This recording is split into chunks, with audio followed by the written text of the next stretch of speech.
बच्चों, आज हम पढ़ेंगे 2 letter words.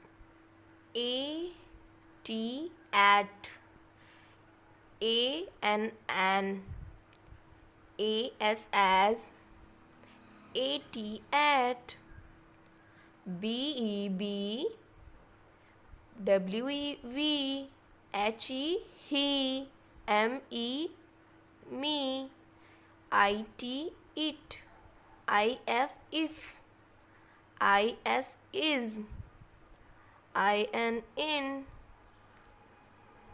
O R or, O F of, O X ox, O N on. फिर से पढ़ते हैं। At, an, as, at, be, we, he, me, at, if, is, in, or, of, aux, ऑन। Thank you. अगर आप channel अच्छे लगे like करें, सब्सक्राइब करें, शेयर करें।